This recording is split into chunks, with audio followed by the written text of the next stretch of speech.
pemenang tuh banyak gitu. Yang tidak menang lebih banyak lagi, bahkan terlalu banyak begitu ya. Nah, kita ingin di bulan suci Ramadan ini kita menjadi menang. Nah, hakikat menang ini tidak lain dan tidak mudah, maka kita harus berjuang. Dan perjuangan itu merupakan suatu hal yang tidak mudah gitu, karena banyak tantangan, ya, banyak godaan dan sebagainya. Baik ya, sesuai dengan judul yang kita sudah ketahui, kita ingin menjadi yang terbaik ya. Ya, judulnya sebenarnya biasa gitu ya, tetapi bagi saya ini berat banget gitu, karena sudah menjadi suatu hal yang harus gitu ya. Nah, Allah Subhanahu wa Ta'ala itu dalam surat yang tadi Ustaz Hanif sampaikan ya, dalam surat Al-Mulk ya, dalam surat pertama dan kedua ya, khususnya surat kedua ya. Auzubillahi minasyaitonirrajim. Bismillahirrahmanirrahim. Surat Mulk itu adalah surat ke-67. Al-Lazi khalaqal mauta wal hayata liyabluwakum ayyukum ahsanu amala wa huwal azizul ghafur. Dialah Allah yang menciptakan kematian dan kehidupan untuk kalian, untuk menguji di antara kalian siapa yang terbaik amalnya. Dan Dia Maha Perkasa lagi Maha Pengampun. Maha benar Allah dengan segala firman-Nya. Jadi sebenarnya Allah ciptakan kita ini dengan satu misi, bukan bim salah bim jadilah anak gitu kan, enggak. Tapi ada satu hal misi, yaitu tujuannya adalah diuji siapa yang terbaik daripada amal kita. Amal ini menjadi satu hal jaminan orang ini akan menentukan terbaik atau tidak gitu loh. Jadi itu sudah satu hal yang Allah pasti. Dan menariknya di sini Allah katakan, dan Allah menciptakan kematian dan kehidupan. Jadi kematian dan kehidupan itu adalah fase yang harus kita lalui. Nah, kita ya, dengan pertemuan ayah dan ibu, maka anugerahnya jadi kita. Nah, kita yang segede gajah ini ya, kalau saya sekarang umurnya sudah hampir, ya nggak usah disebutin deh, malu. Yang jelas sih uban ya kiri kanan udah banyak gitu ya. Nah, jadi sebelum jadi kita ini ya, bapak dan ibu kita itu dianugerahi ya, oleh Allah rasa rahman dan rasa rahim. Nah, itu perjuangannya tidak mudah ya. Kita tahu, maaf ya, sel sperma sama sel ovum dia bertemu. Dari jutaan sel sperma itu, maka yang selamat, yang lolos cuma satu, kemudian bertemu dengan sel telur. Nah, itu perjalanan luar biasa gitu ya. Ada yang ibu kita gitu ya, setelah jadi menjadi embrio, ibu pun luar biasa juga gitu ya. 1 bulan mungkin belum berasa, 2 bulan mungkin mulai yang disebut dengan hyperemesis hipergaum ya, kalau tidak salah ya, morning sickness kalau orang bilang. Jadi suka mual. Nah, itu adalah bagian dari perjuangan seorang ibu. Nah, seorang bapak juga berjuang. Bagaimana dia kalau pulang kerja, dia tidak memberikan kata-kata yang marah kepada istrinya, kepada saudara-saudaranya. Karena sebenarnya pada saat umur 4 bulan kita sudah diberikan ruh oleh Allah. Dan pada saat itu kita dianugerahi pendengaran. Nah, ini menarik. Kenapa mendengar dulu bukan melihat? Iya, karena mendengar adalah anugerah Allah gitu. Makanya kita nih yang sudah berumah tangga ya, bapak atau ibu, atau nanti yang akan kita berumah tangga, jangan mengeluarkan kata-kata yang tidak baik pada saat istri kita sedang mengandung. Mungkin target belum tercapai gitu, teman-teman di klinik, kok pasien nggak ada gitu ya, lebih banyak ini. Nah, lebih banyak berintrospeksi, sehingga keluar pada saat dari klinik kalimat-kalimatnya adalah kalimat-kalimat yang baik. itu prosesnya. Ketika misalnya sering kita mengumpat ya, sedih, emosi yang berlebihan, maka akan berefek kepada janin yang dikandung oleh seorang ibu. Nah, seorang ibu juga kalau sudah tahu begini, maka harus bila mengolah emosinya. Kira-kira demikian. Jadi setelah 4 bulan, 5 bulan, 6 bulan, 7 bulan, dan terakhirlah kita. Itu pun dengan perjuangan yang luar biasa. Jadi sudah merupakan kodrat kalau misalnya kita ingin menjadi satu yang terbaik. Tidak ada kata lain adalah memang dengan perjuangan. Perjuangan itulah yang akan menggaransi kita untuk menjadi baik atau tidak. Oke, nah jadi sampai situ dulu ya, bahwa memang satu kebutuhan kalau menjadi terbaik atau tidak terbaik itu adalah satu pilihan. Rumah sunatan juga ya, ataupun juga bisnis-bisnis yang lain pasti yang mencari yang terbaik. Jadi yang terbaik itu bukan hanya agama kita.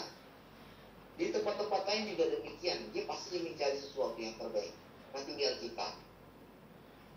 Kita sudah dibiayai oleh orang tua kita ya untuk belajar, sekolah, kuliah dan sebagainya. Itu juga satu pilihan. Kita mau dapat IP yang baik atau IP yang biasa-biasa saja juga satu pilihan. Tetapi ketika misalnya kita dapat ijazah, maka kita akan sedih kalau misalnya nilai kita nilai yang biasa-biasa saja. Sama, menjadi karyawan pun demikian. Kita sudah capek gitu kan, kerja kalau dalam situasi yang tidak pandemi, kita mulai berangkat sampai di klinik jam 8, sampai di PT Visi jam 8, sampai di Vena juga jam 8, kemudian pulang jam 5 sore. Sama. Jadi aktivitas-aktivitas itu menjadi satu keharusan agar kita menjadi lebih baik. Permasalahannya adalah kita tidak sadar gitu kan. Kita udah merasa kita baik-baik saja. Tapi kalau kita lihat masih banyak waktu yang kita terbuang. Waktu yang terbuang ini adalah pekerjaan yang sia-sia. Dan kita harus sadar yang namanya syaitan itu dia menyerang dari segala penjuru, dari depan, dari belakang, dari samping, ya, kiri, kanan dan sebagainya. Nggak kena kita lewat teman, nggak lewat teman, lewat istri, lewat suami dan lewat siapa saja. Untuk apa itu? Agar kita tidak menjadi baik. Nah, kalau kita sudah tidak menjadi baik, nah berat masalahnya. Secara konsekuensi di perusahaan kita akan dicap kita ini karyawan yang biasa-biasa saja.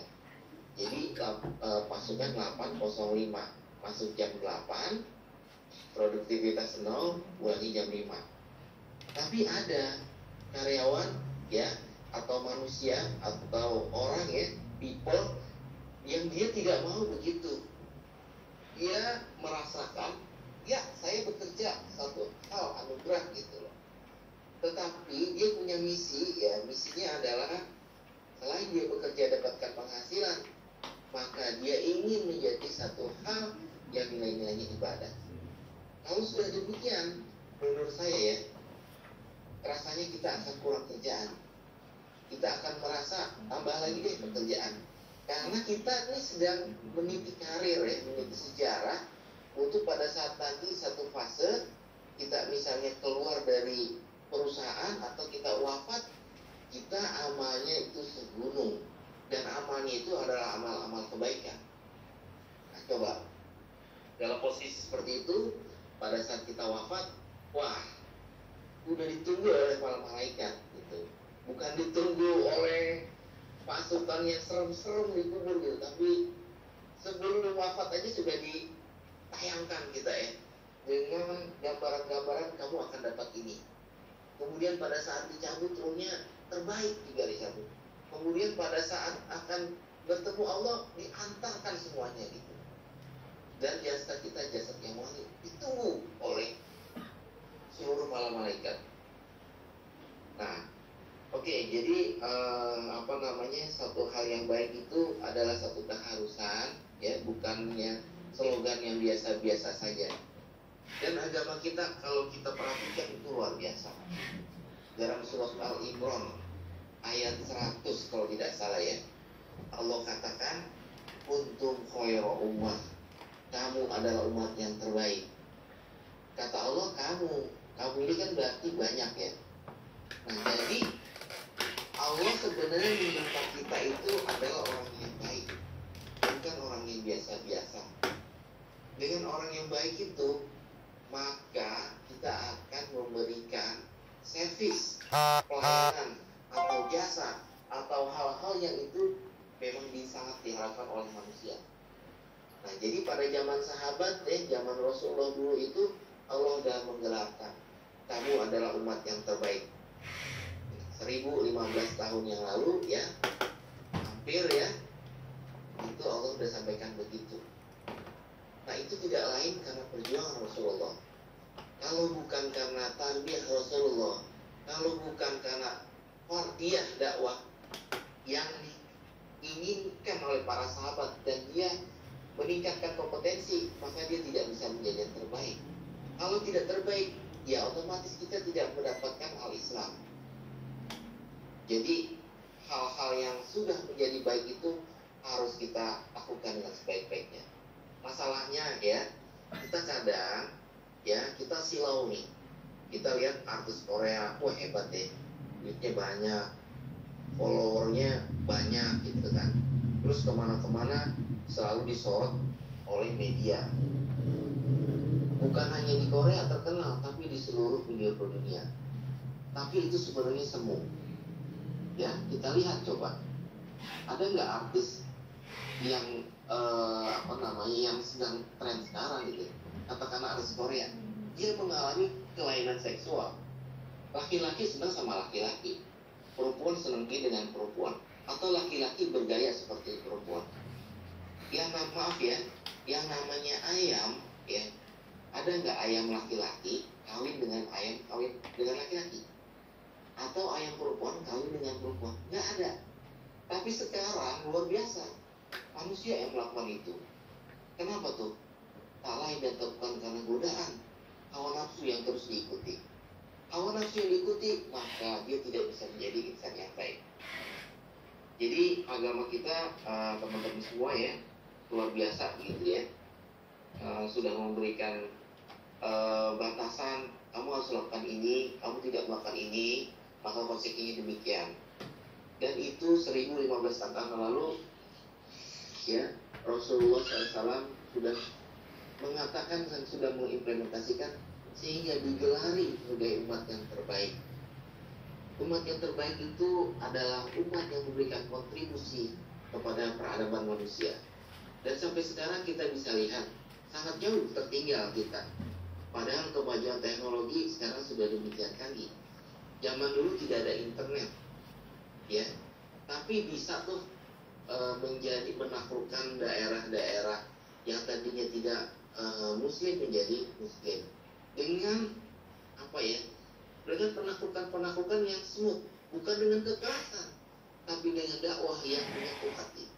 Nah, kita sekarang ada internet malah kacau kita nonton hal-hal yang nggak perlu, kita habiskan untuk main game, kita buat kalimat-kalimat ya di sosmed yang membuat orang menjadi sakit hatinya, yang orang bacanya juga menjadi pening kepalanya. Nah, ini adalah gambaran-gambaran yang harus kita buang. Karena apa? Karena ingin jadi yang terbaik. Dulu pada zaman Rasulullah itu perjuangannya luar biasa. Ya, jadi ada yang dia digorok lehernya, ada yang dihimpit gitu ya dengan kekeringan, dengan kelaparan gitu. Bahkan Bilal bin Rabah gitu ya, Bilal bin Rabah ini adalah sahabat Rasul ya, yang dia sangat fenomenal. Dia ini sebenarnya seorang pembesar lah, kalau kita mungkin bangsawan ya di Ethiopia gitu loh. Tapi karena perang maka dia menjadi budak. Nah, Maka saat menjadi budak itu, maka dia dapat hidayah dari Allah. Nah, karena dia posisi sebagai budak, maka dia disiksa oleh Abu Jahal, Abu Lahab, dan lain sebagainya. Dan siksanya tidak tanggung-tanggung. Coba aja kita sekarang ya, kita keluar lah jam 12 siang gitu ya, nggak pakai baju, pakai baju maksud saya, pakai aurat kita tertutup gitu ya, terus kita nggak pakai sendal, kita injek deh jalanan gitu ya, pasti kan kita akan merasa panas. Itu dari kaki, belum badan, belum kepala kita. Nah, bila diraba itu tidak seberapa gitu. Dia diikat tangan dan kakinya, kemudian ditelentangin di padang pasir dan ditimbang dengan batu yang besar. Kalau kita mungkin tidak sanggup. Saya sendiri merasa tidak akan sanggup lah. Kalau saya dilahirkan di zaman Rasulullah, mungkin nggak tahu deh menjadi kafir atau menjadi orang musyrik gitu. Tapi alhamdulillah Allah takdirkan kita lahir setelah zaman kemerdekaan. Kalau zaman dulu perjuangan Rasulullah tidak terbayang gitu ya. Ada yang sekujur tubuhnya dia buka baju, nah sebelah kiri ada tombak, goresan tombak, sebelah kanan ada panah, kemudian di lehernya ada goresan pedang, kaki juga tidak kalah banyaknya. Dan bukan hanya itu, belum kering lukanya gitu ya, sebulan atau 1,5 bulan, besoknya udah ada panggilan perang lagi gitu. Dan belum kering lagi, ada lagi panggilan lagi. Nah, kita tidak sampai kondisi seperti itu. Kita sekarang hanya berperang ya secara hawa nafsu. Kita hanya berperang melawan kezaliman yang ada di paparan internet dan sebagainya. Dan juga perbuatan dosa kita. Kalau zaman dulu itu langsung gitu kan. Kalau dia tidak kafir maka dia musuh. Kalau dia orang berada, nah dia bisa membeli kendaraan, dia bisa hijrah. Tapi kalau yang tidak punya kendaraan, dia jalan kaki dari kota Mekah ke Madinah. Ya, itu suatu perjuangan semuanya. Nah, jadi sekarang satu hal yang kita harus syukuri, menjadi yang terbaik itu sebenarnya gampang susah. Tapi lebih banyak gampangnya sebenarnya kalau kita niat gitu ya. Tapi kalau misalnya kita merasa Pak susah banget, ya itu karena kita. Karena potensi yang Allah berikan itu sama. Saya sama Pak Pulkon, ya Ustadz Pulkon ini diberi waktu cuma 24 jam, gitu kan. Kemudian, tapi Pak Pulkon bisa jadi imam, bisa belajar tahsin, bisa jadi guru, bisa juga bekerja. Nah, saya belum bisa berposisi seperti itu. Nah, jadi saya memilih jadi ini. Tapi saya harus melihat Pak Pulkon saudara saya, dia bisa ini, bisa itu. Nah, itu adalah pilihan. Nah, jadi pilihan-pilihan itu yang harus kita pilih agar kita nanti di ujung akhirnya kita menjadi orang-orang yang dipilih oleh Allah Subhanahu wa taala menjadi husnul khotimah. Baik, sementara saya pause dulu kali ya. Nanti boleh dari host atau moderator mau ada istilahnya sharing diskusi dan sebagainya. Saya istirahat dulu. Karena lagi sahur kan, ya jangan juga banyak juga dulu gitu kan. Jadi pelan-pelan saja dulu. Silakan. Alhamdulillahirrahmanirrahim. Jazakallah khairan katsira pada Ustaz Ahmad Syarif Kurniawan atas paparannya. Saya menarik tadi bahwasannya disampaikan dalam surah Ali Imran ayat 110, disampaikan kuntum khaira ummah ukhrijat linnas ta'muruna bil ma'ruf wa tanhauna 'anil munkar. Nah, jadi kalian adalah umat yang terbaik gitu ya. Kalian adalah umat yang terbaik yang senantiasa menyuruh kepada hal yang ma'ruf dan mencegah kepada hal-hal yang munkar. Nah, itu dan beriman kepada Allah. Itu tiga komponen yang barangkali setiap muslim, setiap orang-orang yang beriman wajib menjalankannya barangkali begitu ya. Mungkin dari sini, dari paparan tadi yang disampaikan oleh Akhirul Kiram Ustadz Ahmad Syarif Kurniawan, barangkali teman-teman semuanya ada yang ingin didiskusikan, ada yang ingin ditanyakan, dipersilahkan.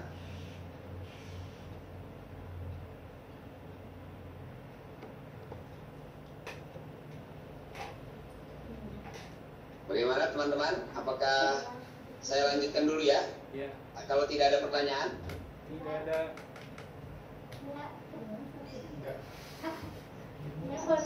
Assalamualaikum, Jogja masuk.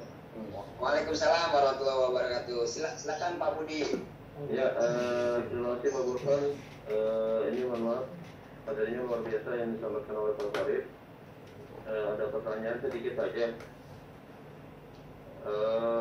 Tadi kan dipetik ayat tentang kita ini adalah masa terbaik yang diciptakan oleh Allah ya. Betul. Nah ini berbicara seperti itu, saya coba dikonfirmasikan ke pekerjaan gitu kan. Oh baik. Nah ini bagaimana caranya kalau memang kita ini merubah kinerja yang memang itu kurang baik gitu kan ke SDM ya yang memang sudah ada gitu kan. Nah itu biar lebih mau dan menjadi sesuai dengan ayat yang tadi disampaikan seperti itu Pak Purban. Oke. Ya, terima kasih. Pertanyaannya bagus sekali ini. Ketepatan juga Pak Syarif ini adalah owner dari HRD Syariah. Nah, beliau nih HRD Syariah Consultant gitu ya. Nah, beliau ya mudah-mudahan insya Allah bisa dijawab dengan Pak Syarif gitu ya. Saya serahkan kepada Pak Syarif. Sebelum saya serahkan kepada Pak Syarif, ada teman-teman lain pertanyaannya?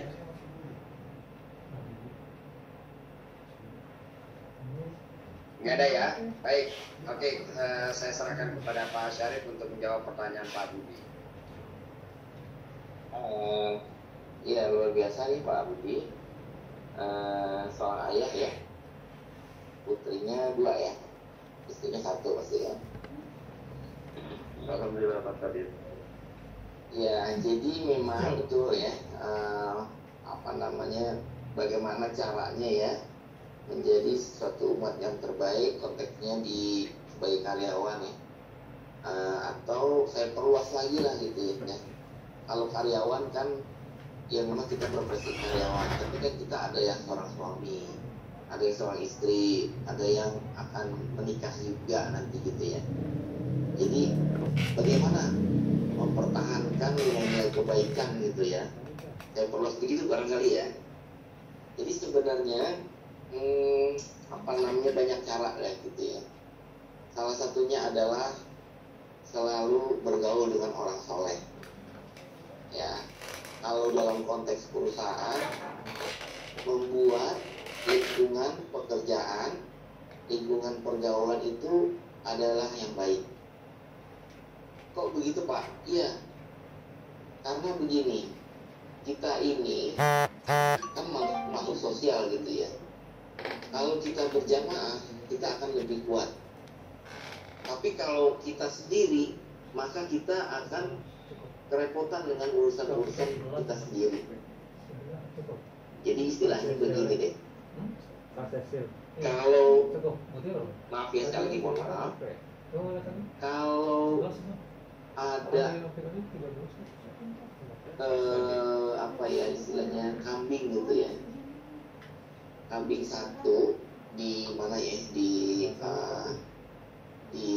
hutan gitu ya, itu akan mudah menjadi mangsa atau rusak atau kijang ya, oleh serigala, oleh singa, oleh harimau dan sebagainya, dibandingkan kalau banyak populasi hewan kijang dan sebagainya.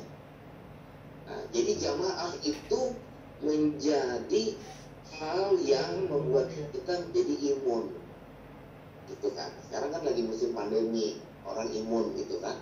Nah, imunitasnya itu adalah harus dibangun dengan berjamaah. Atau kalau dalam perusahaan, lingkungan pekerjaan itu harus baik gitu.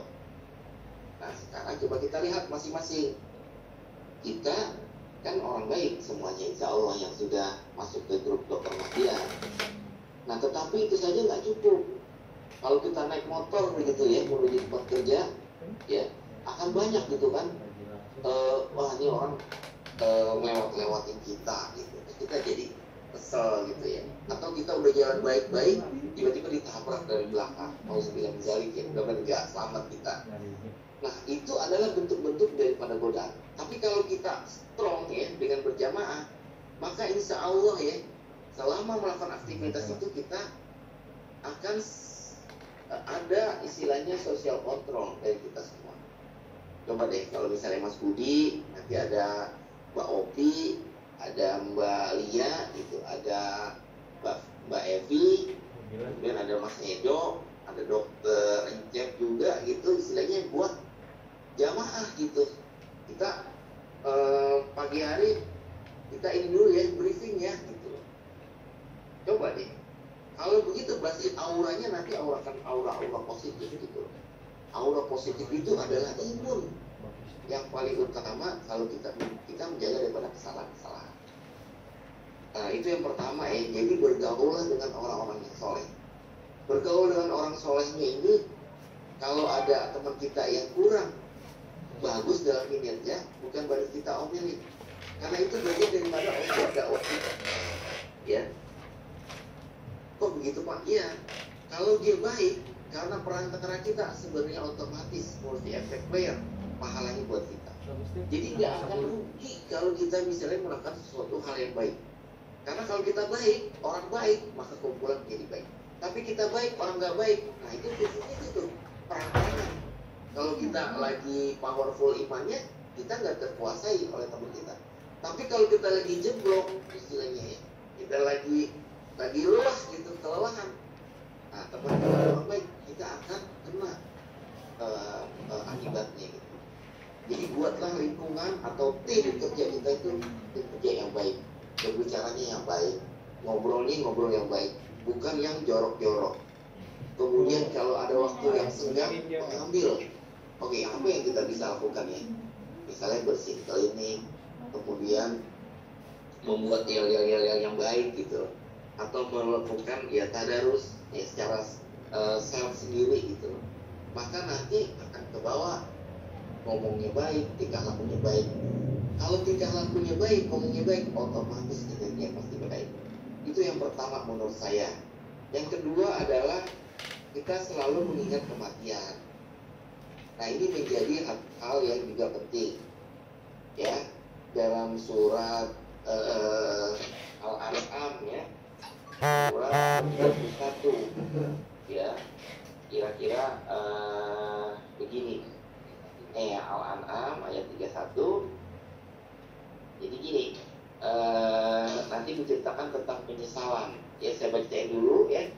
Auzubillahiminasyaitonirrajim. Bismillahirrahmanirrahim. Qad khasiral ladzina kazzabu bi liqa'illah. Ja'at as-sa'ah katakan ala faradna wahum yahmiluna awzarahum ala zuhurihim ala sa'a ma yazirun. Ya, rugi